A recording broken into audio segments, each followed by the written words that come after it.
মনে রাখবেন, ইরানের অগ্নিপূজকরা তারা বছরের প্রথম দিনটাকে উৎসব হিসাবে, ধর্মীয় উৎসব হিসাবে উদযাপন করতো। আপনি বলবেন আমি তো এটা ধর্ম হিসাবে করি না। ভাই, এটা ধর্মের জিনিস।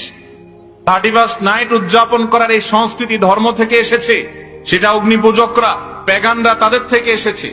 ইতিহাস খোলেন, পড়েন, গুগলে সার্চ দিলেও পেয়ে যাবেন। অগ্নিপূজকরা বছরের প্রথম দিনটাকে নাম দিছে নাইরুজ। ফার্সিতে নাইরুজ মানে বুঝেন? ন্যায় মানে নতুন, রোজ মানে কি?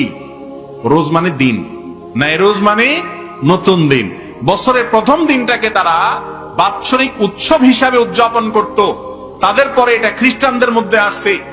আজ আমরা দিশেহারা মুসলমানরা তাদের দলে চলে গেছি। আপনার আমার প্রিয় নবী সাল্লাল্লাহু আলাইহি সাল্লাম সেই 1450 বছর আগে সাবধান করে গেছেন, লা তাত্তাবিউন্না সুনানা মান কানা ক্বাবলাকুম শিবরান বিশিবরিন ওয়া যিরাআন বিযিরা। তোমরা তোমাদের পূর্বসূরীদের অনুসরণ করবে, অন্ধ অনুসরণ। তারা যদি 1 বিঘত আগায় জাহান্নামের দিকে, তোমরা সেদিকে 1 বিঘত আগাবা। 1 হাত গেলে 1 হাত যাবা, যদ্দূর যাবে অদ্দূর যাবা। তারা গর্তে ঢুকলে তোমরাও গর্তে ঢুকে যাবা। এরকম অন্ধের মতো কাজ করবা। কেন করছো? নিজের বিবেককে জিজ্ঞেস করে কোনো উত্তর পাবা না, তারপরেও করছো কারণ তারা সবাই করে। জিজ্ঞাসা করা হয়, ইয়া রাসূলুল্লাহ, কারা? যাদের অনুসরণে মুসলমানরা এরকম অন্ধের মতো করবে। নবীজি বলেছেন, কারা আর হবে? ইহুদি খ্রিস্টান কিনা জিজ্ঞাসা করা হয়েছে, তিনি বলছেন হ্যাঁ, তাদের কথাই বলছি, এছাড়া আর কারা হবে? আজকে পশ্চিমারা, ইহুদি খ্রিস্টানরা কোন কালচার, কোন সংস্কৃতি দেখাইলেই যুব সমাজ আজ আমরা হুমড়ি খেয়ে পড়ছি, লাফিয়ে পড়ছি।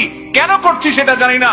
যেই দেশে শীতের সময়, কনকনে শীতে উত্তরবঙ্গে মানুষ মারা যায়, যেই দেশে ফুটপাতে এখনো না খেয়ে শিশু মায়ের কোলে চোখের পানি ফেলে, সেই দেশে লক্ষ নয় crore crore billion billion dollar খরচ করা হয়, বিলিয়ন বিলিয়ন টাকা খরচ করা হয় শুধুমাত্র এই 31st নাইট উদযাপনের নামে। এটা কোন সভ্য সমাজের সংস্কৃতি হতে পারে? কিন্তু এটার বিরুদ্ধে কথা বলার মানুষ নাই। আমরা যারা এগুলোকে উইশ করছি, আবারও শুনে রাখেন, এগুলো প্যাগান প্রকৃতি পূজারী অগ্নিপূজকদের কাজ। মুসলমান কখনো বিধর্মীদের কালচার ধার করে আসার প্রয়োজন নাই। আপনি মিসকিন নন, আপনি সমৃদ্ধ, আপনি সচ্ছল। যে কালচার আপনাকে মুহাম্মদুর রাসূলুল্লাহ দিয়ে গেছেন, বছরে 2টা উৎসব দিয়ে গেছেন, সেই উৎসবের শিক্ষাটা একটু দেখেন। আর এই সমস্ত 31st নাইটের কালচারের শিক্ষা হলো ভোগ করো, ভোগ, আতশবাজি করো, ফুর্তি করো, বদমাইশি করো, হারামের ভিতরে হাবুডুবু খাও, নেশায় বুধ হয়ে যাও, হোটেলের বিভিন্ন প্যাকেজ আছে সেগুলো বুকিং দাও, পাগল এবং উম্মাদের মতো ভোগ করতে থাকো। ত্যাগের কোন শিক্ষা 31st নাইটে আছে? এই সমস্ত উৎসবে আছে?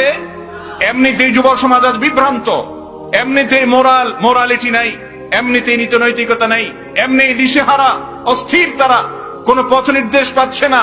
আমাদের এই প্রাণের যুবকদেরকে যদি আবারও ভোগবাদী করে তোলা হয়, এমনি ভোগবাদের মধ্যে গোটা সমাজ হাবুডুবু খাচ্ছে, সেখানে ভোগের জন্য যদি আবার দিবস ঠিক করে, আনুষ্ঠানিকতা ঠিক করে যুবকদেরকে যদি জাহান্নামের দিকে ঠেলে দেওয়া হয়, এই সমাজের মানুষের মধ্যে মনুষ্যত্ব থাকবে না, সব পশুতে পরিণত হবে।